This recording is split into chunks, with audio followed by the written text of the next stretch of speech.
Hello दोस्तों, मैं हूं रजनीश तिवारी। मैं गुरु कृपा चैनल में आ गया हूं। मैं आप लोग कल अक्षांश रेखा और देशांतर रेखा के बारे में शुरू किया था और आज आप लोगों को देशांतर रेखा के बारे में पढ़ाऊंगा। मैं आप लोगों को कल अक्षांश रेखा को पूरा डिटेल में पढ़ा चुका हूं। जिन्होंने अक्षांश रेखा का वीडियो ना देखा हो, देशांतर रेखा का वीडियो देखने से पहले वो अक्षांश रेखा का वीडियो देखें। ओके, मैं शुरू करने जा रहा हूँ देशांतर रेखा। देखिएगा, सबसे पहले बात करते हैं देशांतर रेखा कहाँ पर है, देशांतर रेखा कैसी है। तो सबसे पहला क्वेश्चन आप लोगों को बता देता हूँ। देशांतर रेखा एक काल्पनिक रेखा, इमेजिनल लाइन, बिल्कुल पूर्ण रूप से काल्पनिक रेखा है। ये संपूर्ण पृथ्वी पर ये रेखा कहीं भी नहीं खींची गई है। ये रेखा पृथ्वी पर सिर्फ कल्पना की गई है, कल्पना के माध्यम से रेखाओं को खींचा गया है। सिर्फ ये क्या है, एक काल्पनिक रेखाएं हैं। चलिए देखते हैं। सबसे पहले पृथ्वी का है, ये पृथ्वी,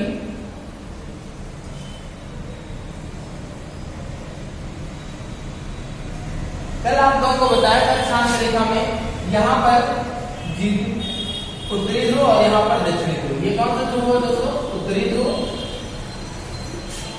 और ये हुआ आपका दक्षिणी ध्रुव।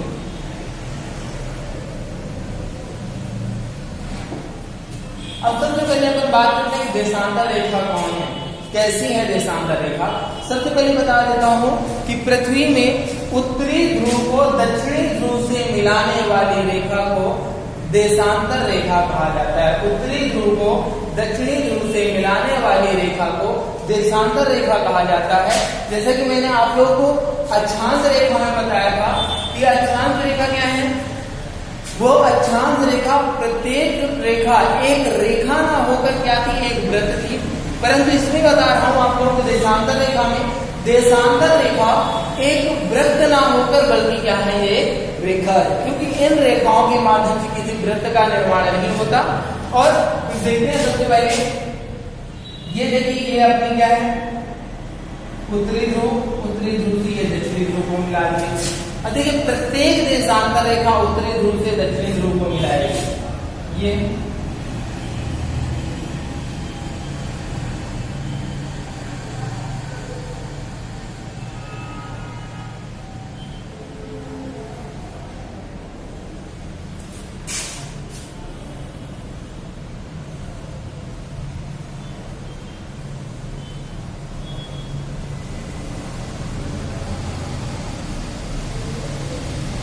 अब ये देखिए दोस्तों, ये क्या हुई, पूरी देशांतर रेखा है।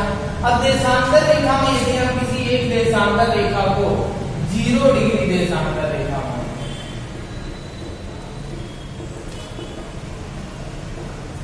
0 डिग्री देशांतर रेखा, तो 0 डिग्री देशांतर रेखा देखिए, सबसे पहले एक चीज बता दो, देशांतर रेखा कैसी होती है। इसके लिए आप देशांतर रेखा को इंग्लिश भी याद रखिएगा। देशांतर रेखा को इंग्लिश में बोलते हैं लॉन्गिट्यूड। लॉन्गिट्यूड देखिए, लॉन्गी से लंबी, क्या मतलब मिलता है, लॉन्गी से लंबी, मतलब पृथ्वी पर खींची गई लंबी लंबी रेखाएं क्या होंगी, देशांतर रेखाएं, अर्थात लॉन्गिट्यूड। देखिए क्या है, देशांतर रेखा है। इसको हम क्या बोलते हैं, जैसे ये वाली रेखा है, ये कौन सी रेखा है, 0 डिग्री देशांतर रेखा। इसी रेखा को हम ग्रीनविच रेखा भी बोलते हैं, या जीएमटी, ग्रीनविच मीन टाइम। इसी रेखा को हम ग्रीनविच रेखा भी बोलते हैं। अभी सबसे पहले बात करते हैं इस रेखा को ग्रीनविच रेखा क्यों कहते हैं, क्योंकि यह रेखा लंदन के ग्रीनविच नामक वेधशाला से होकर गुजरती है। इसीलिए इस रेखा को क्या कहा जाता है, ग्रीनविच रेखा कहा जाता है। इस रेखा को और मानक यामोत्तर रेखा भी कहा जाता है। क्या कहा जाता है, मानक यामोत्तर रेखा भी कहा जाता है। और इसी रेखा को विश्व का मानक समय रेखा भी कहा जाता है, विश्व का मानक समय रेखा। अब देखिए, मैं सबसे पहले आप लोगों को बता दूं, देशांतर रेखाओं के माध्यम से हम समय की गणना करते हैं, टाइम डेट की गणना करते हैं, ठीक है। तो इसी प्रकार से मैंने हमारा जो विश्व का समय का मानक रेखा है, वो विश्व की समय की मानक रेखा कौन सी मानी जाती है, 0 डिग्री देशांतर रेखा को, जो कि लंदन के ग्रीनविच नामक वेधशाला से होकर के गुजरती है। तो ध्यान रखिएगा। इसके बाद हमारे लिए जो इम्पोर्टेंट तो देशांतर रेखा है, हम सिर्फ उतने को पढ़ेंगे, बाकी मैं आप लोगों का टाइम नहीं किल करूंगा, ध्यान दीजिएगा। ठीक है, अब देखिए जो ये 0 डिग्री देशांतर रेखा है, इसके बाद 0 डिग्री देशांतर रेखा से पृथ्वी दो भागों में विभाजित हो जाती है। 0 डिग्री से इधर का भाग क्या कहलाता है? पश्चिम, और 0 डिग्री से इधर का भाग क्या कहलाता है? पूर्व। अब जो पृथ्वी है हमारी, पृथ्वी कैसी है? गोलाकार है। कल मैंने आप लोगों को बताया था, अक्षांश रेखा वाले वीडियो में बताया था पृथ्वी कैसी है, गोलाकार है। वैसे उसका वास्तविक स्वरूप देखा जाए तो पृथ्वी का वास्तविक आकृति लध्वज गोलाकार है, ठीक है। परंतु अभी हम यहाँ पर एक इमेजिन कर रहे हैं कि पृथ्वी क्या है? गोलाकार है। तो गोलाकार वस्तु में कितने डिग्री एंगल होते हैं? सबसे पहले देखते हैं कि क्या है अपनी पृथ्वी।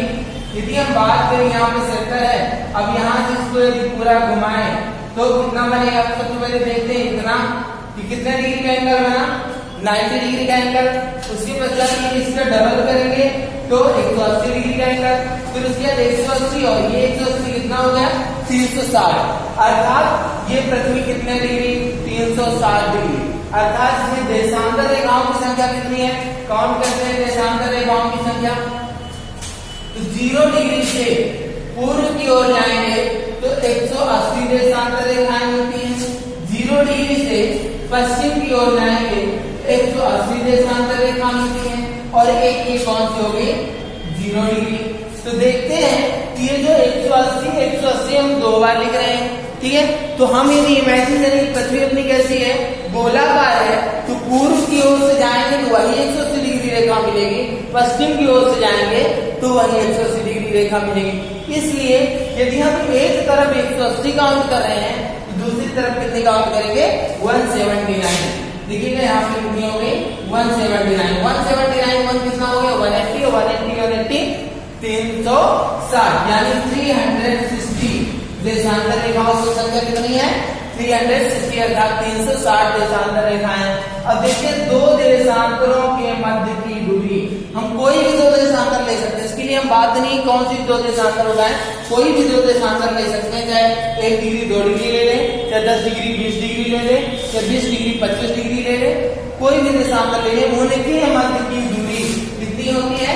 111.12 किलोमीटर। ये होती है दोस्तों 111.12 किलोमीटर। जबकि मैंने दो अक्षांशों के मध्य की दूरी आप लोग कितनी बताया था? मात्र 111 किलोमीटर। कितनी? 111 किलोमीटर। और इन दो देशांतरों के मध्य की दूरी को किससे मापते हैं? गोरे से। दो देशांतरों के मध्य की दूरी को गोरे से मापते हैं। अब ध्यान दीजिएगा कि देशांतर रेखाओं में कौन सी देशांतर रेखा हमारे लिए इंपॉर्टेंट है? सबसे पहले हम देखते हैं हमारे लिए 82 से 1/2 डिग्री देशांतर। 82 से 1/2 डिग्री देशांतर। अब देखिए जो 82 डिग्री से 1/2 डिग्री देशांतर रेखा कौन सी देशांतर रेखा है? 0 डिग्री से पूर्व की ओर है, पूर्वी देशांतर रेखा होगी। 82 से 1/2 डिग्री पूर्वी देशांतर रेखा। अब इस रेखा का नाम क्या है? इस रेखा को हम क्या बोलते हैं? IST। इस रेखा को हम, इसको रब कर दो, ओके। इस रेखा को हम IST बोलते हैं। IST का फुल फॉर्म क्या होता है दोस्तों? इंडियन स्टैंडर्ड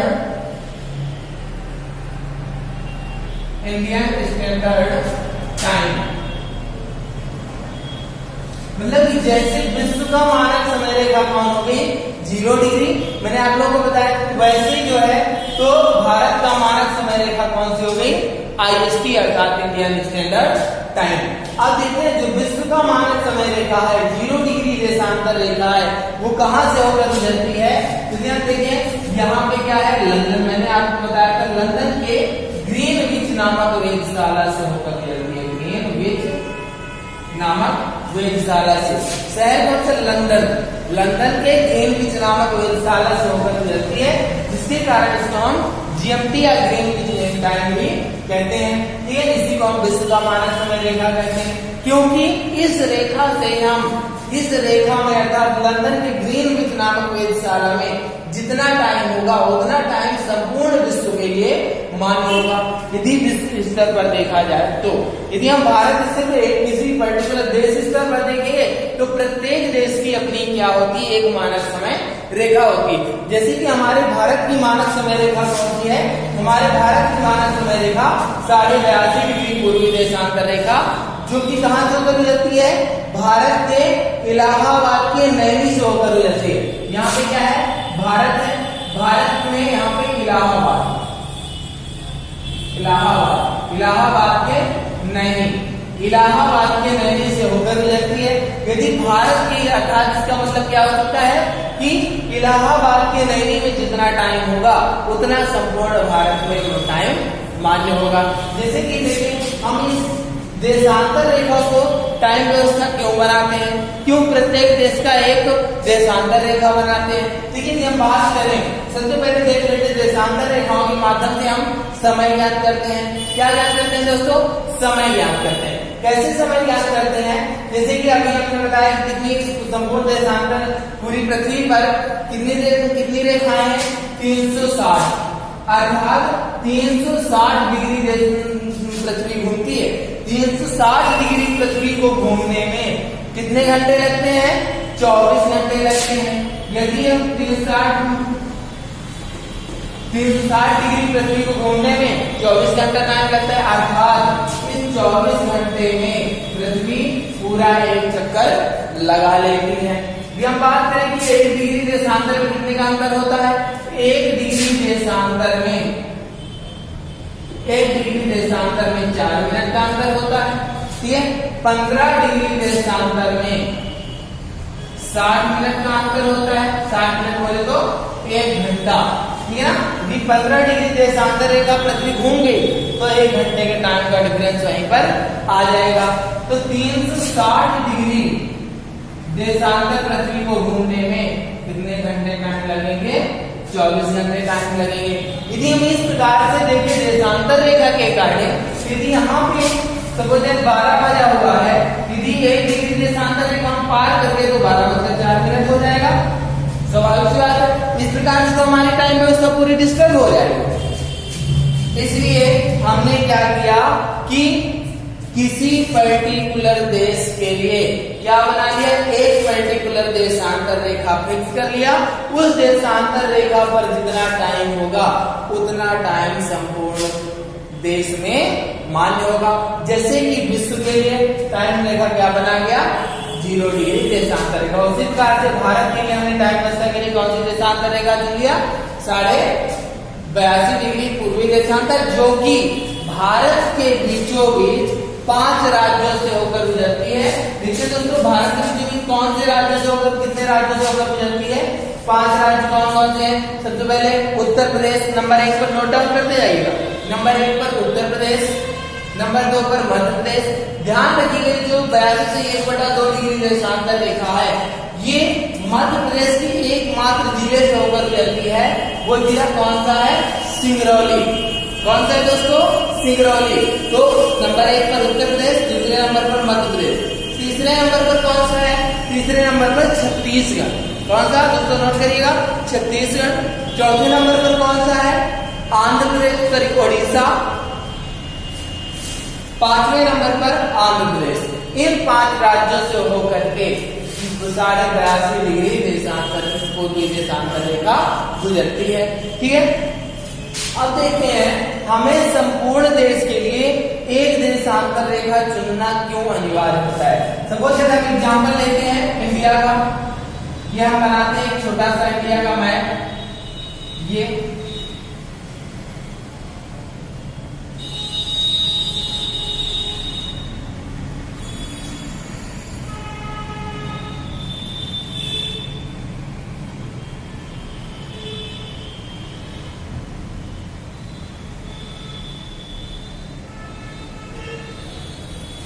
अब देखिए इस इंडिया के बारे में कहां से डिग्री रेखा ये होकर गुजरती है,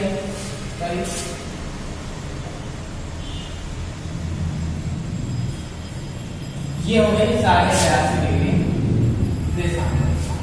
यदि हम किसी एक देश के लिए कोई पर्टिकुलर एक देशांतर रेखा फिक्स नहीं करेंगे कि इस देशांतर रेखा पर कितना टाइम है, तो क्या होगा, पूरे देश की टाइम व्यवस्था डिस्टर्ब हो जाएगी। कैसे हो जाएगी देखिएगा, जैसे कि भारत का सबसे पूर्वोत्तर राज्य कौन सा है, अरुणाचल प्रदेश।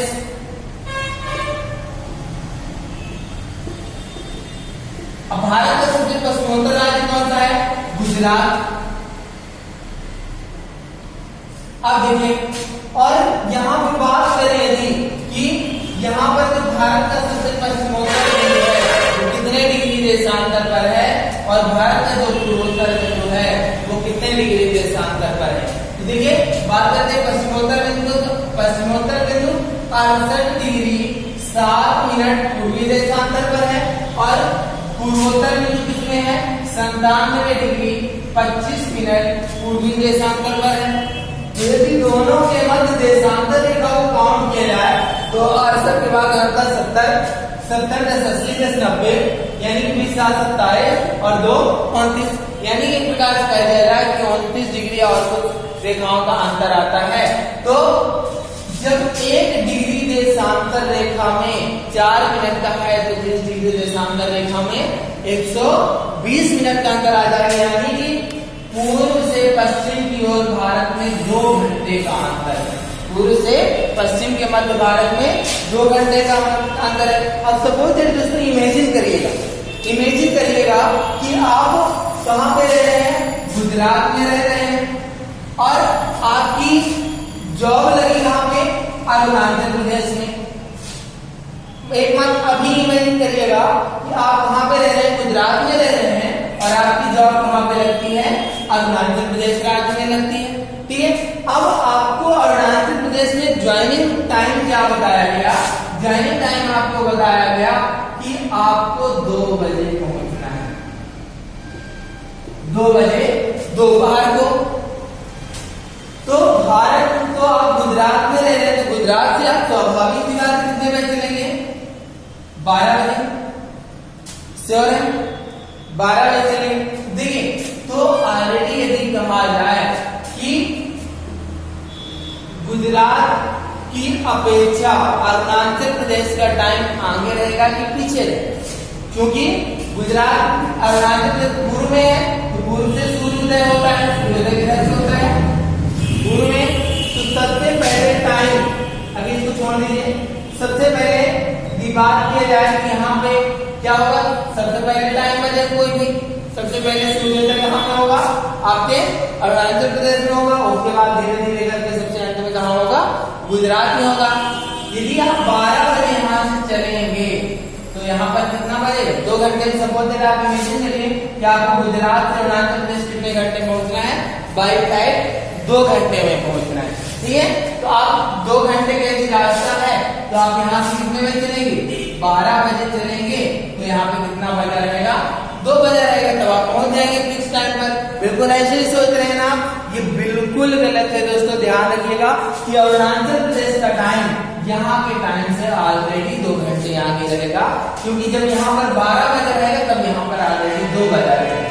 तो आपको ये 2 घंटे का जो टाइम डिस्टेंस है, ये 2 घंटे प्लस 2 घंटे पहले, यानी कि आप जब 10 बजे चलेंगे तब यहाँ के टाइम पर 2 बजे पहुंचेंगे।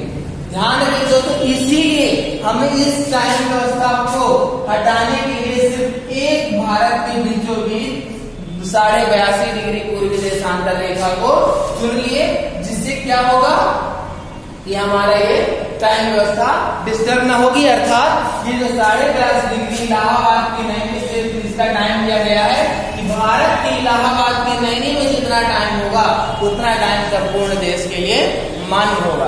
ध्यान रखिएगा। ओके, ये क्लियर हुआ, रफ कर दूं। ओके दोस्तों,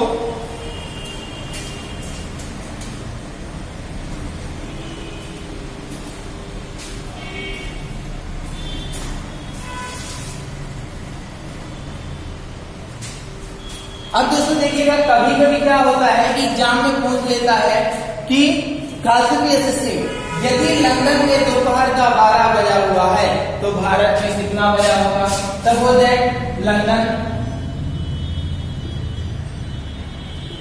और भारत, अब देखिए लंदन में क्या बोल रहा है, दोपहर का 12। तो भारत में कितना बजा होगा, ये क्वेश्चन है। ध्यान से देखिएगा, बिल्कुल मैथमेटिक्स है, बिल्कुल हल्का सा माइंड लगाएंगे समझ में आ जाएगा।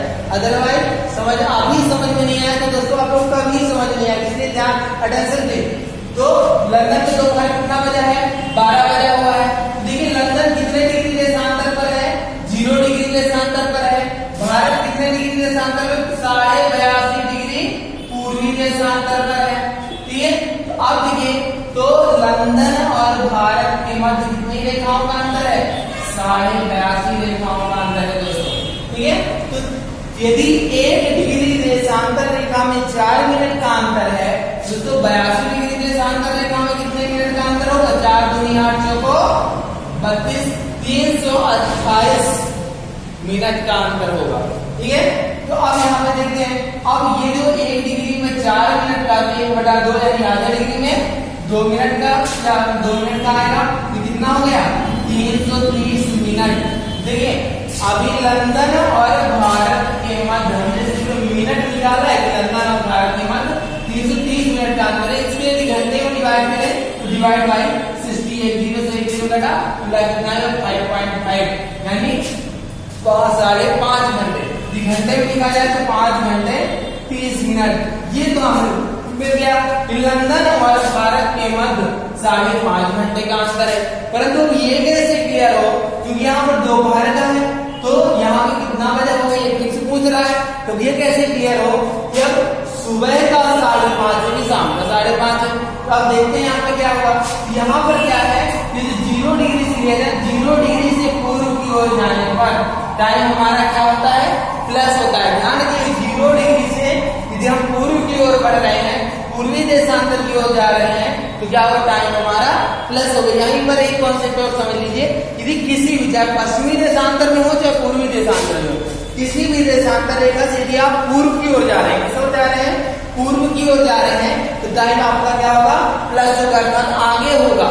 यदि पश्चिम की ओर जा रहे हैं तो आपका टाइम क्या होगा, माइनस होगा, अर्थात पीछे की ओर जाएगा।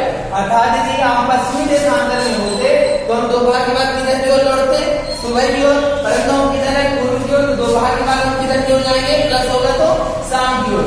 ठीक है, तो पूर्व की ओर जाने पर प्लस और पश्चिम की ओर आने पर क्या होगा, आपका टाइम माइनस होगा दोस्तों। ठीक है, तो अब हम किधर की ओर जा रहे हैं, यहाँ पर लगता है, इसके बाद हम जा रहे हैं 82.5 डिग्री पूर्वी देशांतर की ओर, तो हमारा टाइम क्या होगा, प्लस होगा, अर्थात दोपहर के बाद क्या आएगी, शाम आएगी, अर्थात भारत पर शाम का 5:30 बजा हुआ। क्लियर हुआ दोस्तों, बिल्कुल, any doubt, no doubt. Okay, thank you. अब देखते हैं हम इसमें, ये हमारा क्वेश्चन क्लियर हो गया, बहुत इंपॉर्टेंट क्वेश्चन था दोस्तों।